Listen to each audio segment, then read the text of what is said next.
Sam Altman just posted a simple message. We made a chip, and it is fast. No press conference, just a tweet. But underneath that casual line sits one of the most serious threats NVIDIA has faced all year.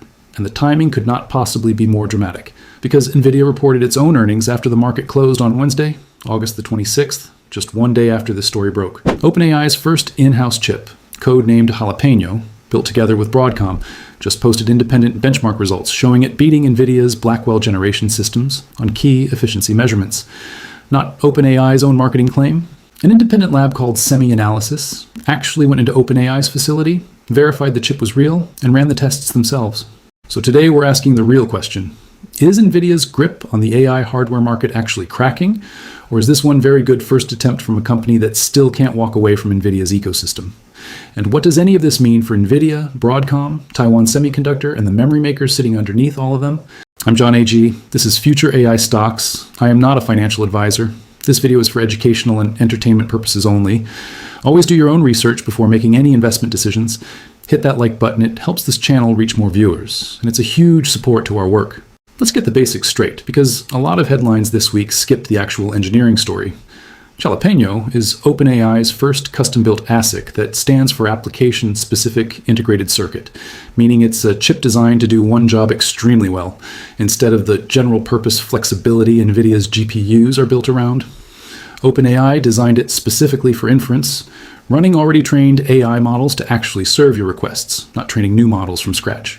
The chip was co-developed with Broadcom on the silicon and networking side, and with Celestica handling systems integration, growing out of a 10 gigawatt custom accelerator deal OpenAI and Broadcom signed back in October of 2025. It's fabricated on TSMC's 3 nanometer class process, the same advanced node family NVIDIA itself uses.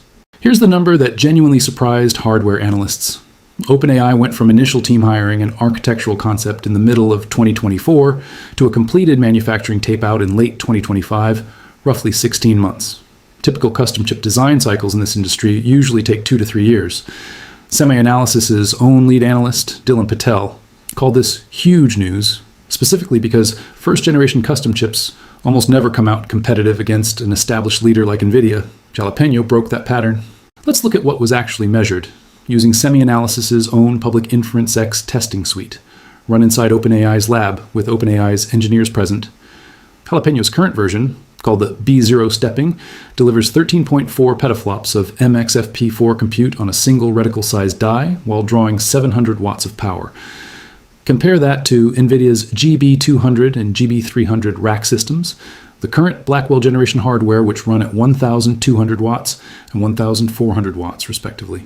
Across those comparisons, Jalapeño delivered 1.5 to 1.9 times more throughput per kilowatt, and 1.7 to 3.6 times lower end-to-end latency, tested across real workloads including GPT-OSS, DeepSeek R1, and Kimi K2.5 with 1 trillion parameters. Broadcom's own leadership has described the result as matching Blackwell-class performance while offering roughly a 50% cost advantage on a per-token and per-power basis. A technology analyst at Yole Group speaking to CNBC put it plainly, a hyperscaler-designed chip can now match or beat NVIDIA's Blackwell-class GPUs specifically on inference efficiency, and that represents a real threat to what he called NVIDIA's inference margins, which happens to be the fastest-growing part of NVIDIA's entire business right now. Now here's where a lot of the breathless headlines this week got sloppy, and where I want to actually slow down and give you the nuance most other channels are skipping. This comparison is against NVIDIA's current Blackwell-generation chips, the GB200 and GB300. It is not a comparison against NVIDIA's next platform, Vera Rubin, which is already shipping to some data center customers and also runs on HBM4 memory, the same next-generation memory Jalapeño uses. SemiAnalysis's own analysis noted that Rubin's individual compute die actually produces 17.5 petaflops of dense compute at a similar size, and process node higher raw output than Jalapeño's 13.4, though Rubin's dies also draw more power, in the 900 to 1,150 watt range per die. On pure cost per token efficiency, SemiAnalysis found Jalapeño and Rubin essentially neck and neck, roughly the same number of output tokens per dollar, though Rubin's published numbers used a technique called speculative decoding, which can cut cost per token by 3 to 5 times on its own, while Jalapeño's benchmark results in this round did not use that same technique yet. There's also the software question, which is arguably the bigger long-term issue. OpenAI still relies heavily on Nvidia's hardware and its CUDA software ecosystem for the heaviest model training workloads. Jalapeño is purpose-built for inference only, not training. And volume production of the chip isn't expected until 2027, meaning this is a preview of a threat, not something already displacing Nvidia's revenue today. Even CNBC's Jim Cramer, on the more skeptical side, has repeatedly said he sees, in his words, no real competitors to Nvidia year after year. Reasonable, well-informed people are genuinely split on how big a deal this actually is. Here's what makes this week almost unbelievable from a timing standpoint. OpenAI published these benchmark results on Tuesday, one day before Nvidia was scheduled to report its own fiscal second quarter results after the close on Wednesday, August the 26th. Nvidia's results landed that Wednesday evening, and the market's verdict came in loud and clear the next trading day. Nvidia posted fiscal second quarter revenue of $96.22 billion, up roughly 106% year over year, comfortably beating the Wall Street consensus of $92.27 billion. Data center revenue alone came in at $89.02 billion. Adjusted earnings per share hit $2.22, beating the consensus estimate of $2.09. For the current quarter, Nvidia guided to revenue of $108 billion, roughly 89% growth at the midpoint, well above the Wall Street consensus of $103.9 billion. Management also forecast total company revenue growth of about 70% for fiscal 2028. There was one honest wrinkle in the report, and it's worth flagging because it actually loops right back to everything we've covered on this channel about the memory shortage. Nvidia guided third quarter gross margin to 74%, down from the prior quarter's guide of 75%, and management said margins could dip further into the 71 to 72% range by the fourth quarter specifically because of rising memory chip costs. CEO Jensen Huang told investors on the call that, in his words, AI has reached its inflection point and that compute is now revenue. The stock's reaction on Thursday, August the 27th, was dramatic. Shares surged as much as 9.5% intraday, and multiple outlets confirmed a close-up somewhere between 8.5% and 9% on the day, adding tens of billions of dollars in market value in a single session, and pushing Nvidia's market capitalization back up into the $5.1 to $5.2 trillion range. So here's the honest framing. The same week, a credible competitor showed up with real, independently verified benchmark numbers. Nvidia turned around and beat Wall Street's numbers again, raised guidance above what analysts expected, and the stock had one of its strongest single-day reactions of the entire year. That doesn't make Jalapeño's benchmark results any less real, but it's a genuinely useful real-time test of whether a competitive threat like this can actually dent Nvidia's growth trajectory in the near term. This week, the market's answer was, not yet. The one thing worth watching going forward isn't the competition. It's whether that margin compression from memory costs becomes a bigger story over the next 2 quarters. This is the part of the story I find genuinely fascinating, because Broadcom might be the one company that wins, regardless of how the Nvidia versus custom silicon fight plays out. Broadcom closed Wednesday, August the 26th, at $356.74, down about 0.5% on the day. The company has guided its third quarter AI semiconductor revenue to $16 billion, up more than 200% year over year, and disclosed AI-related bookings of more than $30 billion in a single quarter, against just $10.8 billion actually shipped in that same period, meaning Broadcom's order backlog is growing dramatically faster than what it can currently deliver. Here's why that matters for the Jalapeño story specifically. Broadcom didn't build a competitor to Nvidia out of nowhere. It built the custom silicon toolkit that OpenAI, Google, and reportedly Meta are all now using to design their own AI chips. Whether the winning long-term architecture ends up being Nvidia's general-purpose GPUs or a wave of custom ASICs from hyperscalers, Broadcom's design and packaging expertise sits underneath a huge share of both outcomes. Wall Street's consensus rating on Broadcom remains strong buy, with average 12-month price targets across major platforms landing somewhere between $500 and $528, and BMO Capital initiating fresh coverage just last week with an outperform rating and a $455 target, citing Broadcom's custom AI silicon business specifically. Here's a name that almost never gets the spotlight in these stories, even though it arguably has the least risk of all of them. Taiwan Semiconductor, the actual manufacturer building both sides of this fight. TSM closed Wednesday, August the 26th, at $417.41, up about 1.8%. Whether Nvidia's Blackwell and Vera Rubin chips win, or OpenAI's Jalapeño wins, or Google's and Amazon's own custom chips win, every single one of them is fabricated on TSMC's advanced process nodes, Jalapeño included, on the same 3nm class node Nvidia itself relies on.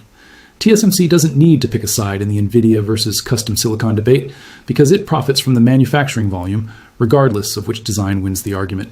That's genuinely one of the cleanest, lowest controversy ways to gain exposure to this entire AI chip race without betting on any single architecture's outcome. No matter which chip architecture ultimately wins this fight, there's one part of the supply chain that gets paid either way: memory. Jalapeño runs on HBM4, the newest generation of high bandwidth memory, paired at 15.4 terabytes per second of bandwidth. Nvidia's Vera Rubin platform uses the exact same HBM4 memory. That means if OpenAI scales Jalapeño across its full 10 gigawatt deployment agreement with Broadcom, it becomes a brand new, very large claimant to HBM4 supply that Nvidia currently secures through its own multi-year allocation agreements, largely with SK Hynix. Micron's own engineers made a relevant point at the same Hot Chips conference where Jalapeño was unveiled on August the 23rd. Building HBM instead of standard DDR5 memory consumes roughly 3 times the wafer area for the same capacity, and that penalty gets worse with each new memory generation. In plain terms, every additional company racing to build its own AI chip Nvidia, OpenAI, Google, Amazon, Meta, adds more demand onto an already tightly constrained memory supply chain. This entire custom silicon arms race, Jalapeño included, doesn't reduce memory demand, it multiplies it, because every new chip architecture still needs the same scarce HBM sitting right next to it. Risk 1. First-generation chips rarely stay ahead. Nvidia's own next platform, Vera Rubin, is already shipping and roughly matches Jalapeño in cost efficiency right now. Nvidia has an enormous research and development budget and a multi-decade head start. A lead this week doesn't guarantee a lead next year. Risk 2. OpenAI still can't leave Nvidia's ecosystem. Heavy model training still runs on Nvidia hardware in the CUDA software stack. Jalapeño addresses inference only, which limits how much revenue it can realistically pull away from Nvidia in the near term. Risk 3. This is a crowded field, not a two-horse race. Google's TPU program, Amazon's Trainium chips, and Meta's in-house MTIA silicon are all already shipping at meaningful scale. Jalapeño is one competitor among several, not the single threat the headlines this week made it sound like. Risk 4. Valuations across this entire group are already stretched. Nvidia, Broadcom, and TSMC have all had enormous multi-year runs. Even genuinely good news, like Thursday's earnings-driven surge, needs to clear an increasingly high bar to keep moving these stocks meaningfully higher from here. Risk 5. Memory supply constraints cut both ways. More companies building more custom chips means more competition for the same limited HBM4 supply, which could squeeze margins for whichever chipmaker can't secure enough allocation, regardless of how good their architecture is on paper. Here's the frame to walk away with. OpenAI's Jalapeño chip is real, independently verified, and a genuinely impressive engineering achievement for a first-generation product. It is not, right now, an existential threat to Nvidia's business, and this week's earnings report, delivered the very same week this story broke, is the clearest possible evidence of that. Nvidia beat expectations, raised guidance, and its stock surged nearly 9% the following trading day anyway. What this week actually tells you is something bigger than any single chip. The era of Nvidia being the only serious option in AI hardware is over. Broadcom profits from designing the challengers. TSMC profits from manufacturing everyone's chips. And Micron, SanDisk, and SK Hynix profit from supplying the memory that every single one of these architectures, Nvidia's included, still can't function without. That's the full breakdown of OpenAI's Jalapeño chip, Nvidia's earnings on the very same week, and what it all means for Broadcom, Taiwan Semiconductor, and the memory makers, underneath with real numbers and real sourcing. If this helped you understand what's actually happening in the AI chip race right now, hit like it helps future AI stocks reach more people who want research, not noise. Drop a comment. Do you think custom silicon like Jalapeño genuinely threatens Nvidia, or is this overblown? I read everyone. And if you're not subscribed yet, now's the time. I'm John A.G. I'll see you in the next one.